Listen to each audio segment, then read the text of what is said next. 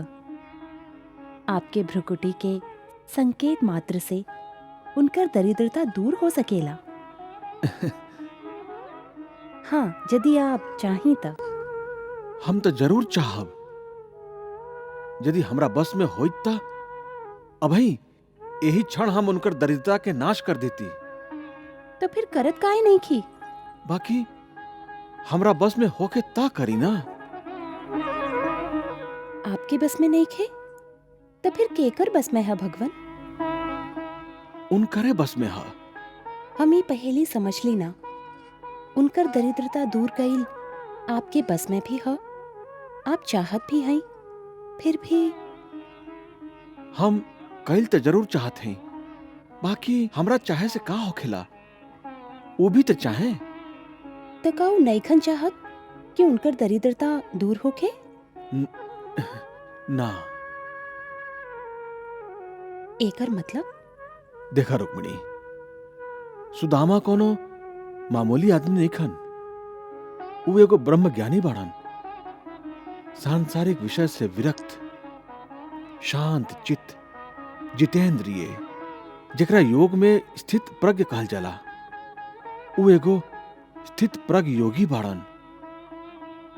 वो जाने लन कि गरीबी उनकर आपन पिछला कर्म के फल हा। यह मृत्युलोक और कर्म लोक के विधान इहे हा कि प्राणी के आपन पिछला कर्म के फल भोगे के ही पड़ेला। जब तक ओकर कर्म फल के हिसाब चुकता ना हो जाला, ओकरा मोक्ष के प्राप्ति ना हो सकेला। फिर वो कर्म फल चाहे दुख होखे चाहे सुख होखे। सुख भी? हाँ, सुख भी वैसने बंधन है जैसन दुख है। जैसे दुख के हिसाब चुकता करे के पड़ेला, वैसे ही सुख के हिसाब भी चुकता कैले बिना प्राणी हमरा चरण में विलीन ना हो सकेला।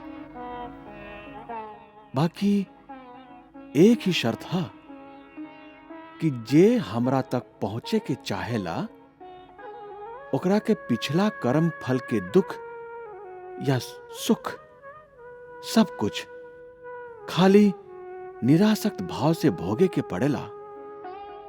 निरासक्त भाव से? हाँ, काहे कि यदि ओकरा में आसक्ति आ गई तो फिर नया कर्म फल शुरू हो जाई। जहां नया कर्म आरंभ भइल, उहें ओकर कर्म फल रूपी भाग्य बनल शुरू हो जाला। और फिर कर्म से भाग्य और भाग्य से नया कर्म के नया चक्र शुरू हो जाला। और सुदामा एह बात के अच्छा तरह से जाने लन, कहे कि वो ब्रह्म ज्ञानी बाणन। ऐसे वो आपन दरिद्रता के निरासक्त होके भोग रहल बाड़न। वो हमार परम भक्त बाड़न। फिर भी वो पागल एक बार भी सपना में हमरा से प्रार्थना नहीं खे कैले कि प्रभु हमार दुख मिटा द। हमार विवशता यह है कि उनकर दुख देख रहा है, बाकी दुख मिटा ना सकेले। और ओकर संतोष देखा।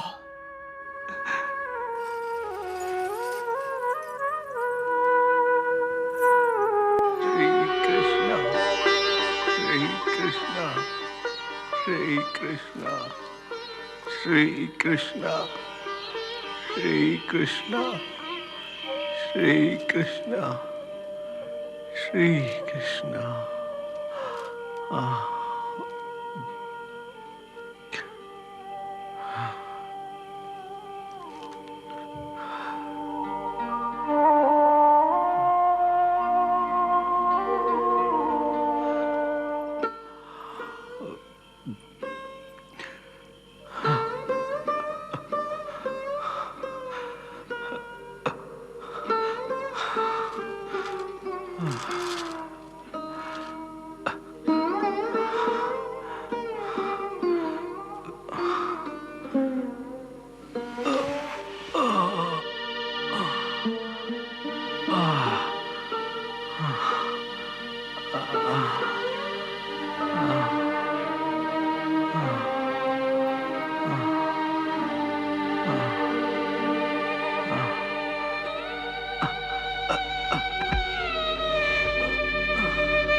दो दिन से भिक्षा बहुत कम मिलल हा।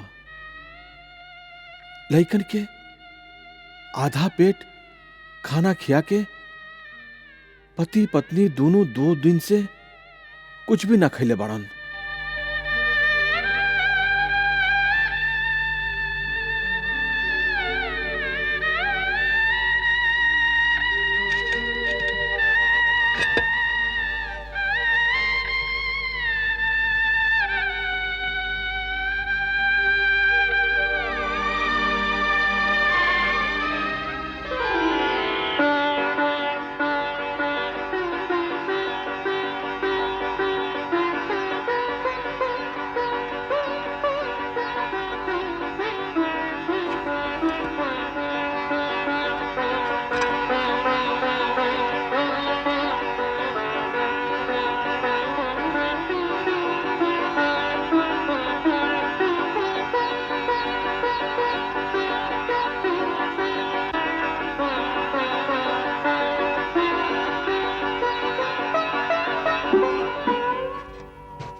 पत्नी भी भूखल सुतल है, ऐसे आधा चावल के दाना उनका खातिर रख देलन, स्वयं आधा चावल के दाना खई है।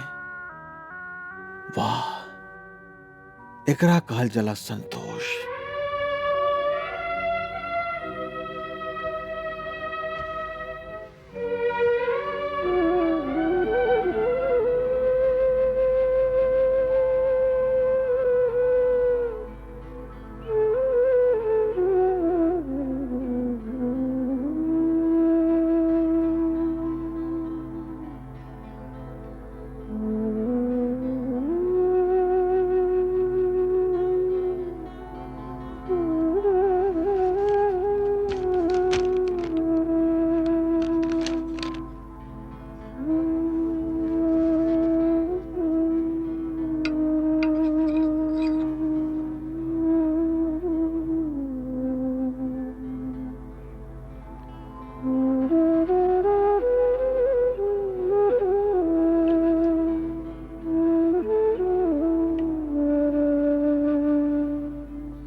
अरे ई कहा, बाकी आधा दाना था हमके अर्पण करत हमें।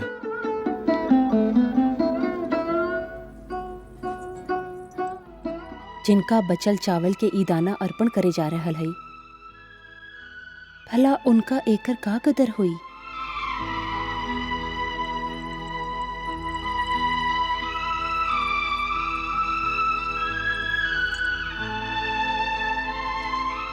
उनका तो बड़का बड़का मंदिर में बड़का बड़का सेठ और धनी लोग सोना के बर्तन में बढ़िया से बढ़िया 56 भोग खियावेलन। हुआ एगो निर्धन दरिद्र ब्राह्मण के भेंट कईल चावल के आधा दाना कहवा दिखाई देई उनका।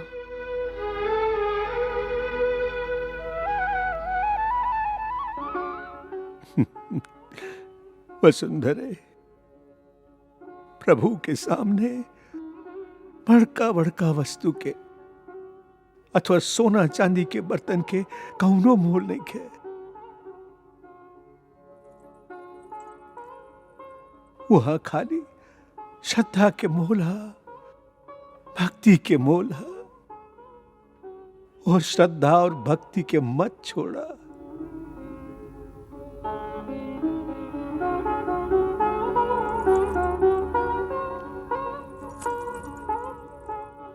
देखा, गरीबी के दुख से पीड़ित होके तू हमरा पर क्रोध करेलू तो हमके अच्छा लागेला। ए संसार में केहू तो तोहके आपन दिखाई देला जे पर तोहरा क्रोध के अधिकार है। हमहू ना सुनब तब फिर एह क्रोध के द्वारा आपन दुख के अभिव्यक्ति तू केकरा पर करबू? हाँ,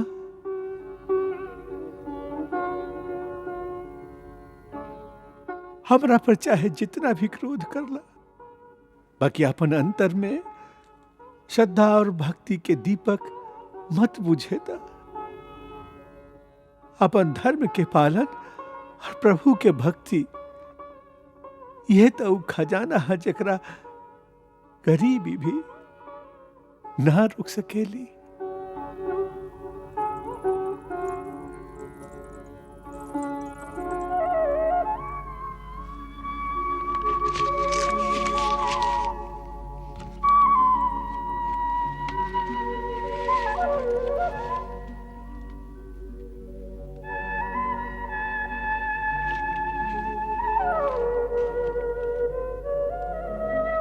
अच्छा भक्तराज,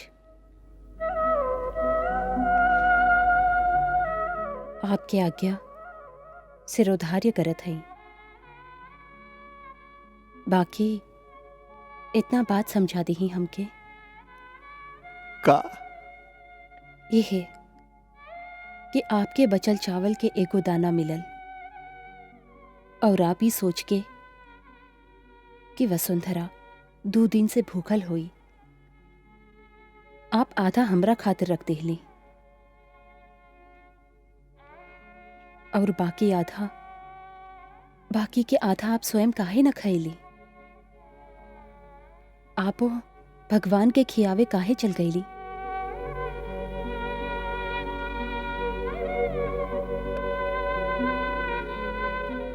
ऊ तो भूखाइल न रहन।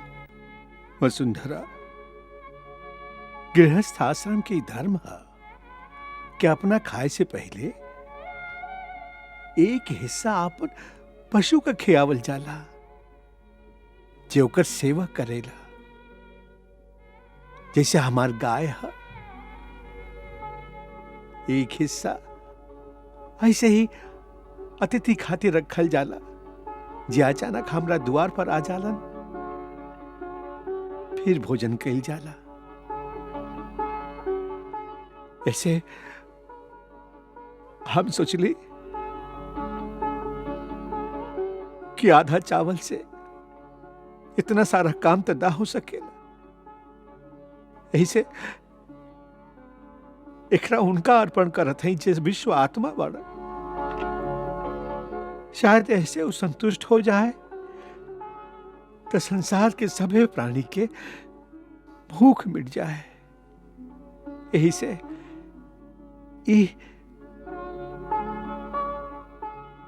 उन्हीं के अर्पण करे जा रहा है।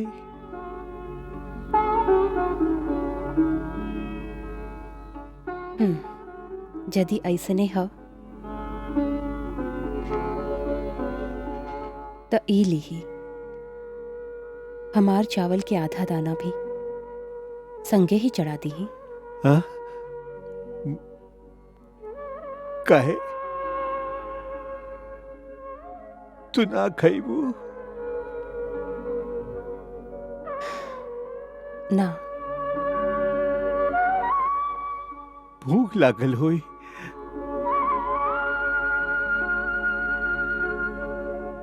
जेकर पति के भूख न लागेला, ओकर पत्नी के कैसे भूख लग सकेला। ई चावल भी आपनो भगवान के खिया दी, आपन ओ मित्र के उनके पेट भरे दी।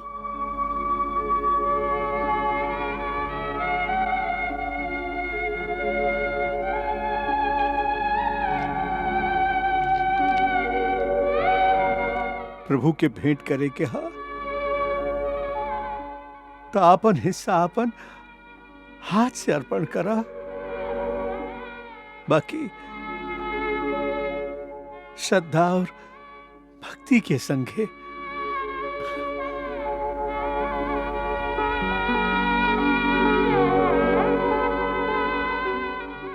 अब आबा।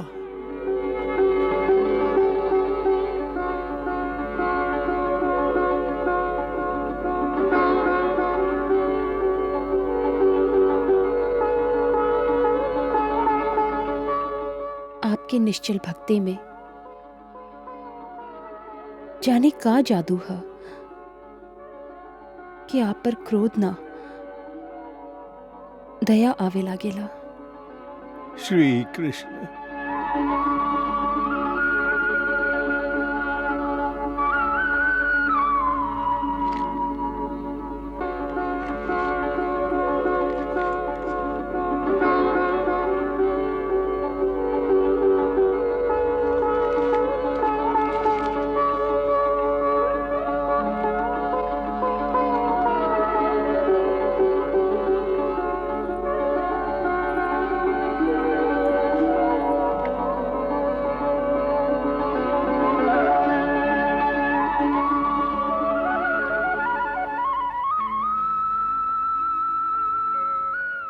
हे सर्वात्मा, हे विश्वात्मा,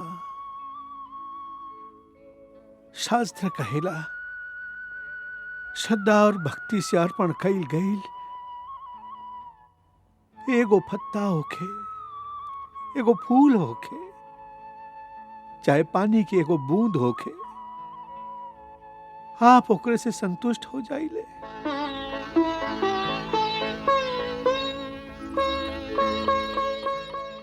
ऐसे हे हमार देवता, श्रद्धा और भक्ति के संगे ये तुच्छ भेंट आपके ओ विश्वात्मा रूप का अर्पण करत हैं।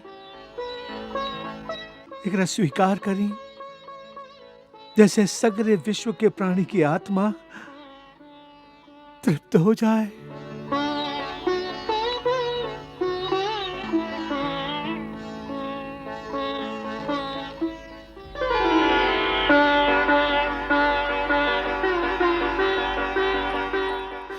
ली, आपके हिस्सा के भी आ गई।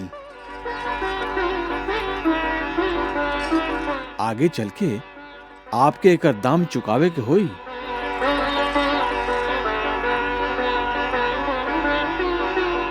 अहम विश्वात्मने स्वाहा। एहमे विश्व के सगरे आत्मा संतुष्ट होके।